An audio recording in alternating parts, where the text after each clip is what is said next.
मालवण येथे बांधण्यात आलेल्या छत्रपती शिवाजी महाराजांचा पुतळा 8 महिन्यातच कोसळला असून या प्रकरणी राज्यातील महायुती सरकारच्या विरोधात जालन्यातील काँग्रेसचे आमदार कैलास गोरंट्याल यांच्या नेतृत्वाखाली छत्रपती शिवाजी महाराज पुतळा परिसरात या घटनेचा निषेध व्यक्त करण्यात आला। या प्रसंगी माजी नगराध्यक्षा संगीता गोरट्याल आणि युवा नेते अक्षय गोरट्याल, दिनकर घेवणदे, जावेद खान, शेख शकील यांच्यासह काँग्रेस पदाधिकाऱ्यांची मोठ्या संख्येने उपस्थिती होती। आज जालना शहरामध्ये छत्रपती शिवाजी महाराज येथे आपण काय निषेध आंदोलन केलंय, काय भूमिका आहे आपली?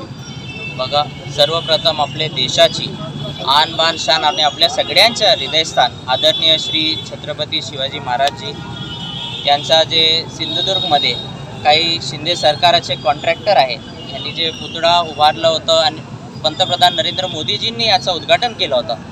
8 महिन्यानंतर त्याची जे दुरवस्था झाली आहे ते सगळे आपण पाहिलं आहे। तर त्याचा सर्वप्रथम मी तीव्र निषेध करतो आणि जे कॉन्ट्रॅक्टर होते यांना लवकरच लवकर ब्लॅकलिस्ट करून पुढे कधीच यांना आमचे कुठल्याही प्रकारचे सरकारचे कॉन्ट्रॅक्ट नाही भेटले पाहिजे याची एक चौकशी व्हावी आणि त्याच्यावर फक्त गुन्हे दाखल झाले पण काही अजून त्याच्यावर कारवाई झाली नाही, ते लवकरात लवकर करण्यात यावी।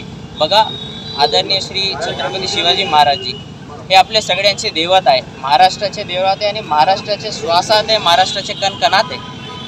तर जेव्हा महाराजांची गोष्टी येते, महाराजांची जेव्हा सेवा असते तर त्याच्यात कधी कॉम्प्रोमाइज नाही करायचं असतं। ते आपल्या उघड्या दिलाने आपण उघड्या हृदयाने महाराजांची सेवा करावी। पण काही सरकारचे आहे कॉन्ट्रॅक्टर, त्यांनी आता त्याच्यात काय बोगस काम केलं ते आता सगळ्यांना कळून आलं आहे। त्याच्यावर लवकरच लवकर कारवाई करा आणि सरकारने आदरणीय श्री छत्रपती शिवाजी महाराजांची माफी मागावी आणि त्यासोबत महाराष्ट्राची पण सुद्धा त्यांनी माफी मागावी, कारण पुढे असं कधी झालं पाहिजे नाही। आणि बघा, महाराजांची सेवा हे आपला प्रथम धर्म आहे आणि या धर्माला मला वाटतं मुख्यमंत्री साहेबांनी चांगलं निभावलं नाही आहे। तर माझी त्यांच्याशी पण एक रिक्वेस्ट आहे की जर तुम्हाला धर्म निभावता आला नाही मग कशाला करतात राजकारण, मग कशाला राहतात महाराष्ट्रात? आधी महाराजांची सेवा करा उघड्या हृदयाने, त्यानंतर तुम्ही करा राजकारण।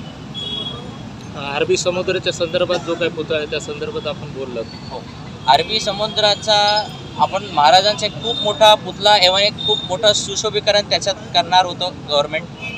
2016-17 मध्ये त्याची यांनी अनाऊन्समेंट केली होती, पण आतापर्यंत त्याच्यात तुम्ही कुठपर्यंत आला, आपला काय प्रोग्रेस आहे ते कुठेही गव्हर्नमेंटनी जाहीर नाही केलं। तर त्यासुद्धा गोष्टीला एका मीडियाने पण लक्षात घेतलं पाहिजे, कारण अरबी समुद्रात महाराजांचा एक खूप विशाल एक खूप चांगली मूर्ती लावून तिकडे चांगले एक सुशोभीकरण करून एक खूप चांगला प्लॅन आणि डिझाईन केलं होतं। ते काम आता कुठपर्यंत आलं आहे, कारण फंड याच्यात मंजूर झालेले आहेत पण आतापर्यंत त्याचं लोकार्पण झालं नाही आणि त्याला काही वर्ष होऊन गेले। तर निश्चितच ते लवकरच लवकर प्रकल्प व्हावा याची मी मागणी करतो।